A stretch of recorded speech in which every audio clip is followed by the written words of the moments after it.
बोले भगवान श्री कृष्ण की जय। गुरु नानक भगवान की जय।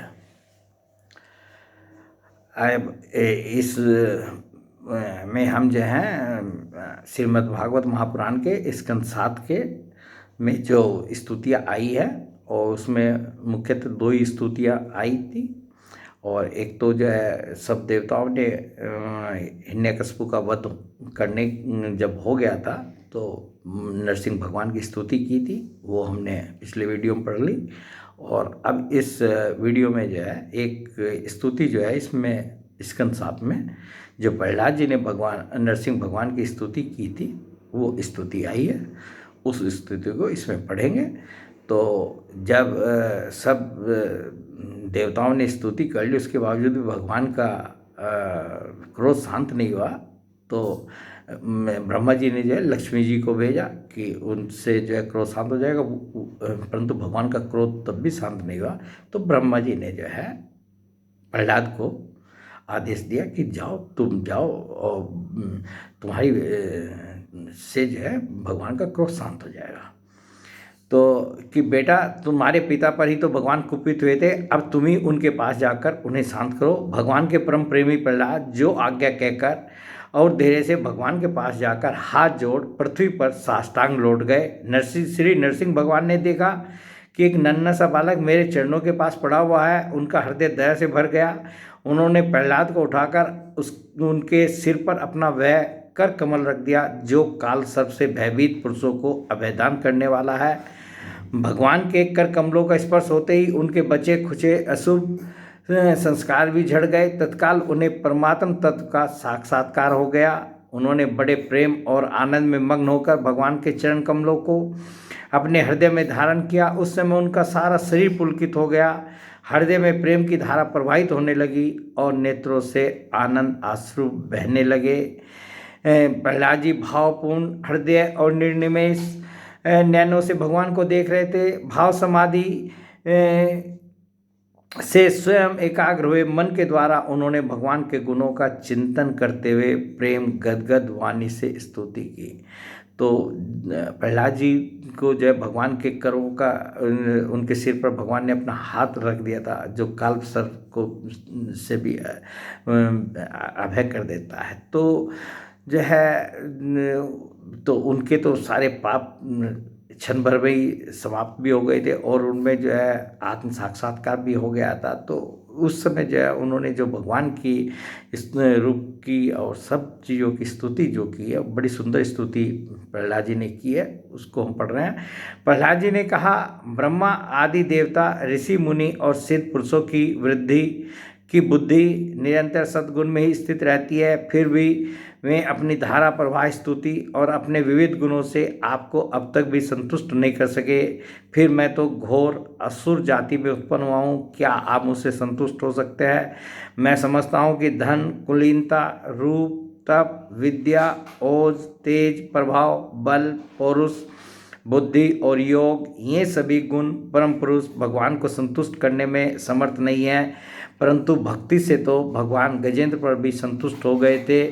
मेरी समझ से इन 12 गुणों से युक्त ब्राह्मण भी यदि भगवान कमलनाभ के चरण कमलों से विमुख हो तो उससे वह चांडाल श्रेष्ठ है जिसने अपने मन, वचन, कर्म, धन और प्राण भगवान के चरणों में समर्पित कर रखे हैं, क्योंकि वह चांडाल तो अपने कुल तक को पवित्र कर देता है और बड़प्पन का अभिमान रखने वाला वह ब्राह्मण अपने को भी पवित्र नहीं कर सकता। सर्वशक्तिमान प्रभु अपने स्वरूप के साक्षात्कार से ही परिपूर्ण है। उन्हें अपने लिए क्षुद्र पुरुषों से पूजा ग्रहण की आवश्यकता नहीं है। वे करुणावशी भोले भक्तों के हित के लिए उनके द्वारा की हुई पूजा स्वीकार कर लेते हैं। जैसे उनके मुख का सौंदर्य दर्पण में दिखने वाले प्रतिबिंब को भी सुंदर बना देता है, वैसे ही भक्त भगवान के प्रति जो जो सम्मान प्रकट करता है वह उसे ही प्राप्त होता है। इसलिए सर्वथा अयोग्य और अनाधिकारी होने पर भी मैं बिना किसी शंका के अपनी बुद्धि के अनुसार सब प्रकार से भगवान की महिमा का वर्णन कर रहा हूँ। इस महिमा के गान का ही ऐसा प्रभाव है कि अविद्या व संसार चक्र में पड़ा हुआ जीव तत्काल पवित्र हो जाता है। भगवान आप सद्गुण के आश्रय हैं। ये ब्रह्मा आदि देवता आपके आज्ञाकारी भक्त हैं। ये हम दैत्यों की तरह आपसे द्वेष नहीं करते प्रभु। आप बड़े बड़े सुंदर सुंदर अवतार ग्रहण करके इस जगत के कल्याण एवं अभ्युदय के लिए तथा उसे आत्मानंद की प्राप्ति कराने के लिए अनेकों प्रकार की लीलाएं करते हैं। जिस असुर को मारने के लिए आपने क्रोध किया था वह मारा जा चुका। अब आप अपना क्रोध शांत कीजिए। जैसे बिच्छू और सांप की मृत्यु से सज्जन भी सुखी ही होते हैं, वैसे ही इस दैत्य के संहार से सभी लोगों को बड़ा सुख मिला है। अब सब आपके शांत स्वरूप के दर्शन की बाट जो रहे हैं। नरसिंह देव, भय से मुक्त होने के लिए भक्तजन आपके इस रूप का स्मरण करेंगे। परमात्मन, आपका मुख बड़ा भयावना है। आपकी जीभ लपलपा रही है, आंखें सूर्य के समान हैं, भौहें चढ़ी हुई है, बड़ी पैनी दाढ़ें हैं, हाथों की माला खून से लथपथ, गर्दन के बाल बरछों की तरह धीरे धीरे सीधे खड़े कान, बरछों की तरह सीधे खड़े कान और दिग्गजों को भी भयभीत कर देने वाला सिंहनाद एवं पशुओं को फाड़ डालने वाले आपके इन नखों को देखकर मैं तनिक भी भयभीत नहीं हुआ हूँ। दीनबंधु, मैं भयभीत हूँ तो केवल इस ऐसे ही है और उग्र संसार चक्र में पिसने से मैं अपने कर्म पाशों से बंधकर इन भयंकर जंतुओं के बीच में डाल दिया गया हूँ। मेरे स्वामी, आप प्रसन्न होकर मुझे कब अपने उन चरण कमलों में बुलाएंगे जो समस्त जीवों की एकमात्र शरण और मोक्ष स्वरूप हैं। अनंत, मैं जिन जिन योनियों में गया उन सभी योनियों में प्रिय के वियोग और अप्रिय के संयोग से होने वाले शोक की आग में झुलसता रहा। उन दुखों को मिटाने की जो दवा है वह भी दुख रूपी है। मैं न जाने कब से अपने से अतिरिक्त वस्तुओं को आत्मा समझकर इधर उधर भटक रहा हूँ। अब आप ऐसा साधन बतलाइए जिससे कि आपकी सेवा भक्ति प्राप्त कर सकूं। प्रभो, आप हमारे प्रिय हैं, ऐौतिक हितैषी सुहृद है। आप ही वास्तव में सबके परम आराध्य हैं। मैं ब्रह्मा जी के द्वारा गाई हुई आपकी लीला कथाओं का गान करता हुआ बड़ी सुगमता से राग आदि प्राकृत गुणों से मुक्त होकर इस संसार की कठिनाइयों को पार कर जाऊंगा, क्योंकि आपके चरण युगलों में रहने वाले भक्त परमहंस महात्माओं का संग तो मुझे मिलता ही रहेगा। भगवान नरसिंह, इस लोक में दुखी जीवों का दुख मिटाने के लिए जो उपाय माना जाता है वह आपकी उपेक्षा करने पर एक क्षण के लिए ही होता है। यहाँ तक कि माँ बाप बालक की रक्षा नहीं कर सकते, औषधि रोग नहीं मिटा सकती और समुद्र में डूबते हुए को नौका नहीं बचा सकती। सत्वादि गुणों के कारण भिन्न भिन्न स्वभाव के जितने भी ब्रह्मादि श्रेष्ठ और कालादि कनिष्ठ करता है उनको प्रेरित करने वाले आप ही हैं। वे आपकी प्रेरणा से जिस आधार में स्थित होकर जिस निमित्त से जिन मिट्टी आदि उपकरणों से जिस समय जिन साधनों के द्वारा जिस अदृष्ट आदि की सहायता से जिस प्रयोजन के उद्देश्य से जिस विधि से जो कुछ उत्पन्न करते हैं, जो रूपांतरित करते हैं, वह सब आपका ही स्वरूप है। पुरुष की अनुमति से काल के द्वारा गुणों में क्षोभ होने पर माया मन प्रधान लिंग शरीर का निर्माण करती है। यह लिंग शरीर बलवान क्रम में एवं अनेक नाम रूपों में आसक्त छंदों में है। यही अविद्या के द्वारा कल्पित मन, 10 इंद्रिय और 5 तन्मात्रा, इन 16 विकार रूप अरों से युक्त संसार चक्र है। जन्म रहित प्रभु, आपसे भिन्न रहकर ऐसा कौन पुरुष है जो इस मन रूप संसार चक्र को पार कर जाए। सर्वशक्तिमान प्रभु, माया इस 16 अरों वाले संसार चक्र में डालकर ईख के समान मुझे पेर रही है। आप अपनी चैतन्य शक्ति से बुद्धि के समस्त गुणों को सर्वदा पराजित रखते हैं और काल रूप से संपूर्ण साध्य और साधनों को अपने अधीन रखते हैं। मैं आपकी शरण में आया हूँ, आप मुझे इससे बचाकर अपनी सन्निधि में खींच लीजिए। भगवान, जिनके लिए संसारी लोग बड़े लालायित रहते हैं, स्वर्ग में मिलने वाली समस्त लोकपालों की वह आयु, लक्ष्मी और ऐश्वर्य मैंने खूब देख लिए। जिस समय मेरे पिता तनिक क्रोध करके हंसते थे और उससे उनकी भौहें थोड़ी टेढ़ी हो जाती थी, तब उन सर्व की संपत्तियों के लिए कहीं ठिकाना नहीं रह जाता था, वे लुटती फिरती थी। किंतु आपने मेरे उन पिता को भी मार डाला, इसलिए मैं ब्रह्मलोक तक की आयु, लक्ष्मी, ऐश्वर्य और इंद्रिय भोग जिन्हें संसार के प्राणी चाहा करते हैं, नहीं चाहता, क्योंकि मैं जानता हूँ कि अत्यंत शक्तिशाली काल का रूप धारण करके आपने उन्हें ग्रस रखा है। इसलिए मुझे आप अपने दासों की सन्निधि में ले चलिए। विषय भोग की बातें सुनने में ही अच्छी लगती हैं, वास्तव में वे मृग तृष्णा के जल के समान नितांत सत्य हैं। और यह शरीर भी जिससे वे भोगे जाते हैं अगणित रोगों का उद्गम स्थान है। कहाँ में मिथ्या विषय भोग और कहाँ यह रोग युक्त शरीर, इन दोनों की क्षण भंगुरता और असारता जानकर भी मनुष्य इनसे विरक्त नहीं होता। वह कठिनाई से प्राप्त होने वाले भोग के नन्हे नन्हे मधु बिंदुओं के से अपनी कामना की आग बुझाने की चेष्टा करता है, पर वो कहाँ तो इस तमोगुणी असुर वंश में रजोगुण से उत्पन्न हुआ मैं, और कहाँ आपकी अनंत कृपा। धन्य है आपने अपना परम प्रसाद स्वरूप और सकल संताप हारी कर कमल मेरे सिर पर रखा है, जिसे आपने ब्रह्मा शंकर और लक्ष्मी जी के सिर पर भी कभी नहीं रखा। दूसरे संसारी जीवों के समान आप में छोटे बड़े का भेदभाव नहीं है, क्योंकि आप सबके आत्मा और अकारण प्रेमी हैं। फिर भी कल वृक्ष के समान आपका कृपा प्रसाद भी सेवन भजन से ही प्राप्त होता है। सेवा के अनुसार ही जीवों पर आपकी कृपा का उदय होता है, उसमें जातिगत उस्ता या निस्ता कारण नहीं है। भगवान, यह संसार एक ऐसा अंधेरा कुआं है जिसमें काल रूप सर्प डसने के लिए सदा तैयार रहता है। विषय भोगों की इच्छा वाले पुरुष उसी में गिरे हुए हैं। मैं भी संगवश उसके पीछे उसी में गिरने जा रहा था, परंतु भगवान देवऋषि नारद ने मुझे अपनाकर बचा लिया। तब भला मैं आपके भक्तजनों की सेवा कैसे छोड़ सकता हूँ अनंत। उस समय मेरे पिता ने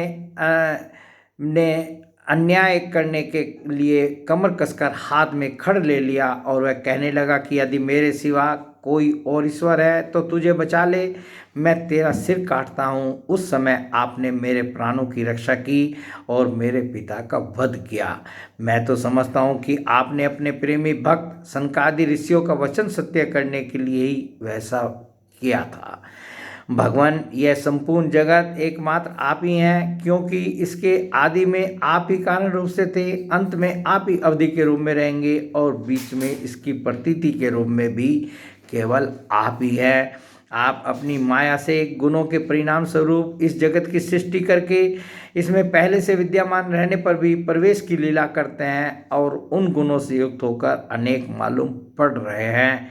भगवान, यह जो कुछ कार्य कारण के रूप में प्रतीत हो रहा है वह सब आप ही है, और इससे भिन्न भी आप ही हैं। अपने प्राय का भेदभाव तो अर्थहीन शब्दों की माया है, क्योंकि जिसका जन्म स्थिति लय और प्रकाश होता है वह उसका स्वरूप ही होता है। जैसे बीज और वृक्ष कारण और कार्य की दृष्टि से भिन्न भिन्न है, तो भी गंध तन्मात्रा की दृष्टि से दोनों एक ही हैं। भगवान, आप इस संपूर्ण विश्व को स्वयं ही अपने में समेटकर आत्म सुख का अनुभव करते हुए निष्क्रिय होकर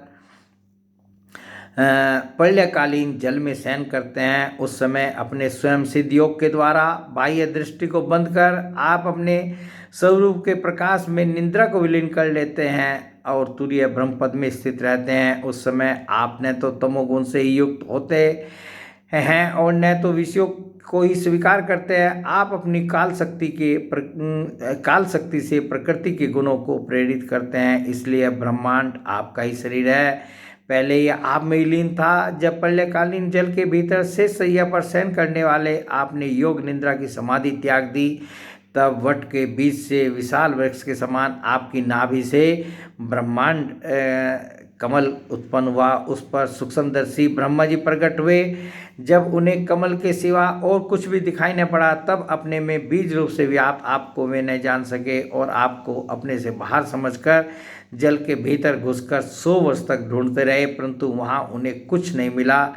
यह ठीक ही है, क्योंकि अंकुर उग आने पर उसमें व्याप्त बीज को कोई बाहर अलग कैसे देख सकता है। ब्रह्मा को बड़ा आश्चर्य हुआ। वे हार कर कमल पर बैठ गए। बहुत समय बीतने पर तीव्र तपस्या करने से जब उनका हृदय शुद्ध हो गया, तब उन्हें भूत इंद्रिय और अंतःकरण रूप अपने शरीर में ही ओतप्रोत रूप से स्थित आपके सूक्ष्म रूप का साक्षात्कार हुआ। ठीक वैसे ही जैसे पृथ्वी में व्याप्त उसकी अति सूक्ष्म तन्मात्रा गंध का होता है। विराट पुरुष सहस्रों मुख चरण, सिर, हाथ, जंघा, नासिका, मुख, कान, नेत्र, आभूषण और आयुधों से संपन्न था।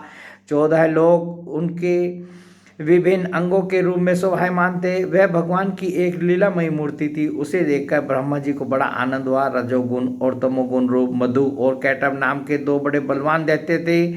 जब वे वेदों को चुरा कर ले गए तब आपने हयग्रीव अवतार ग्रहण किया और उन दोनों को मारकर सद्गुण रूप श्रुतियाँ ब्रह्मा जी को लौटा दी। वह सद्गुणी आपका अत्यंत प्रिय शरीर है। महात्मा लोग इस प्रकार वर्णन करते हैं, पुरुषोत्तम, इस प्रकार आप मनुष्य, पशु पक्षी, ऋषि, देवता और मत्स्य आदि अवतार लेकर लोकों का पालन तथा विश्व के द्रोहियों का संहार करते हैं।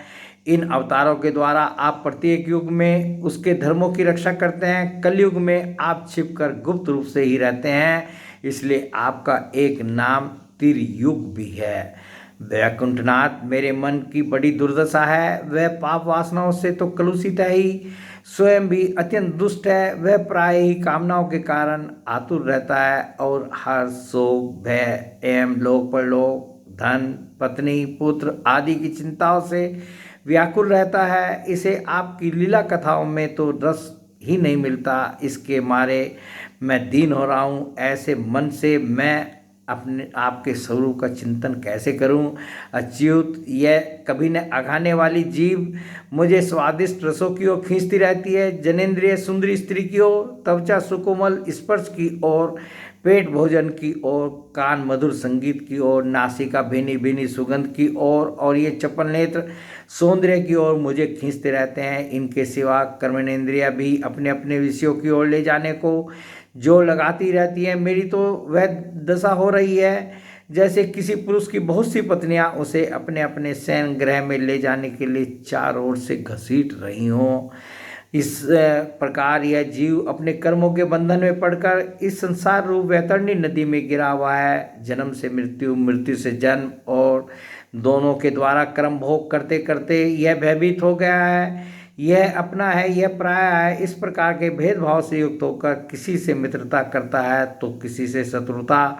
आप इस मूढ़ जीव जाति की यह दुर्दशा देखकर करुणा से द्रवित हो जाइए। इस भव नदी से सर्वदा पार रहने वाले भगवान इन प्राणियों को भी अब आप पार लगा दीजिए। जगत गुरु, आप इस सृष्टि की उत्पत्ति, स्थिति और तथा पालन करने वाले हैं।